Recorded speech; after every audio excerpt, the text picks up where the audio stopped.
Olá pessoal, continuando os nossos vídeos sobre rinoplastia, nós vamos fazer uma coisa um pouquinho diferente hoje.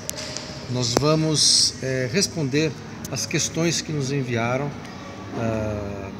das pessoas que assistem nossos vídeos e que se interessam pelo assunto. Aliás, se você se interessa pelo assunto, dê um like, compartilhe, se inscreva na nossa página para a gente poder continuar fazendo esse trabalho.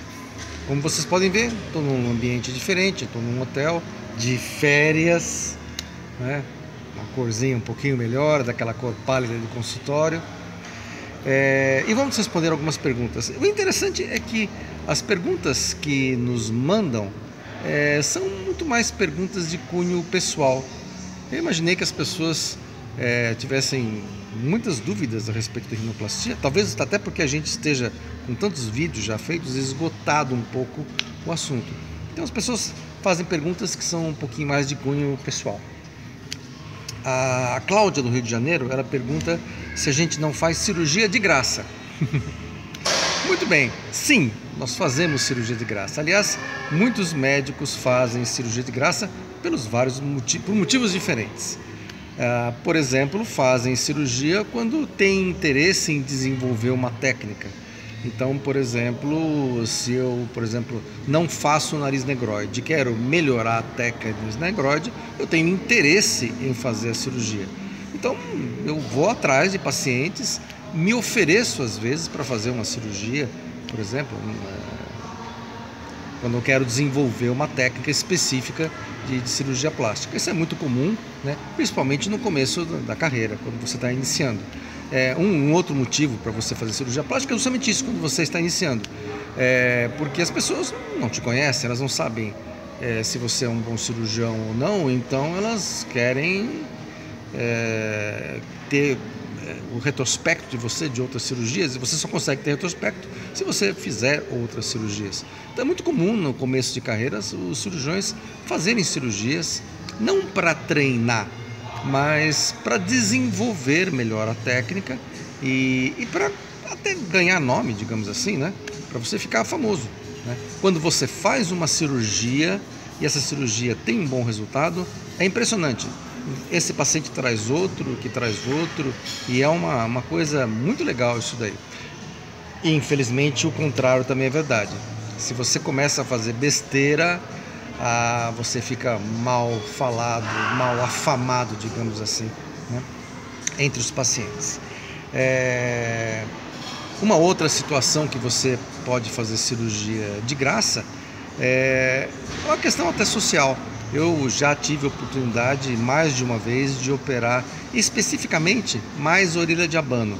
Eu já fiz algumas orelhas de abano em pacientes que não tinham condições de fazer e que eram crianças que sofriam bullying na escola. E se você perceber que a pessoa estava sofrendo, ainda mais quando é criança, né?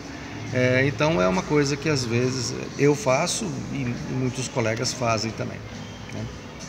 Uma outra pergunta da Jennifer de São Paulo. Se é verdade que eu operei o nariz da minha mulher.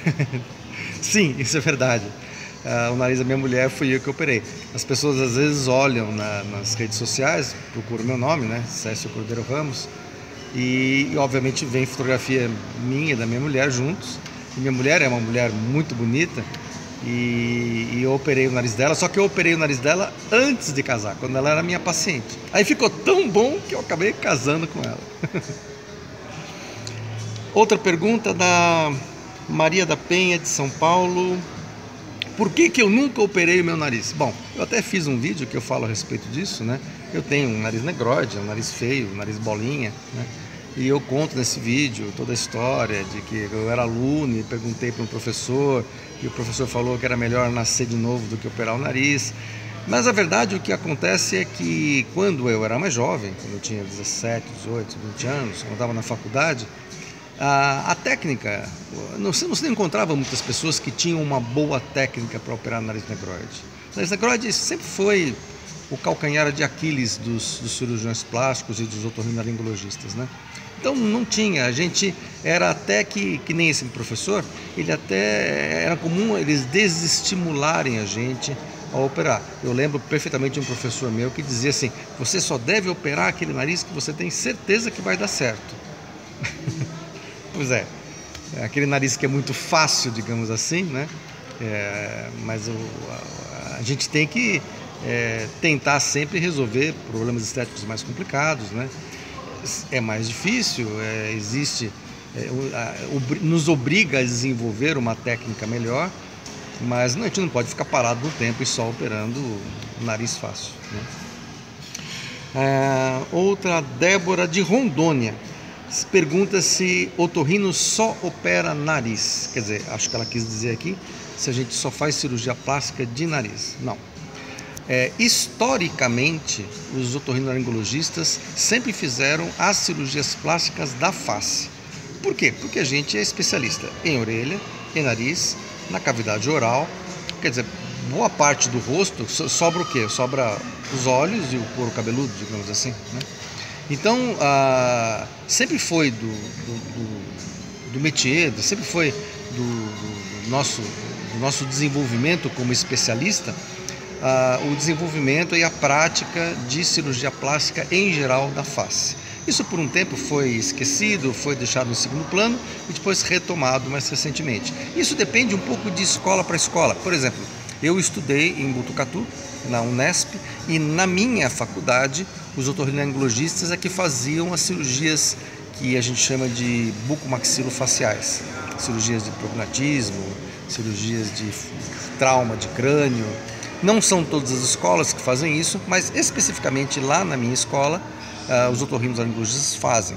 Existem escolas, por exemplo, de otorrinolaringologistas, como o servidor público municipal, por exemplo, onde é forte para eles o tratamento de câncer, por exemplo, e as lesões cancerosas de boca, de orofaringe e assim por diante, né? Então, tem escolas que se desenvolvem mais numa determinada área.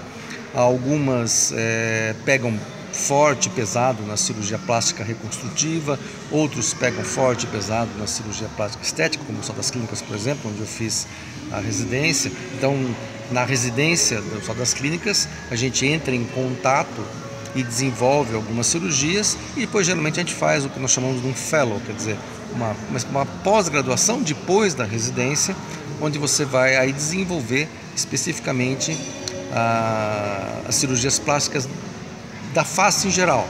Aí o residente, que já é pós-residente, né, ele aprende melhor a fazer as rinoplastias, aprende a fazer blefaroplastias, as cirurgias da região frontal, as cirurgias do pavilhão auricular e assim por diante. Então, sim. Agora, não tem muito cabimento um otorrino colocar prótese de mama ou fazer diamante de pé. Você até encontra algumas pessoas que se enveredam tanto pelo lado da cirurgia plástica que até acabam fazendo isso. Mas aí já não acho que é uma coisa muito... Não que não seja correto, mas acho que já foge demais da especialidade, né? Se você tem alguma outra dúvida, escreva pra gente, manda uma mensagem que a gente faz um vídeo para você.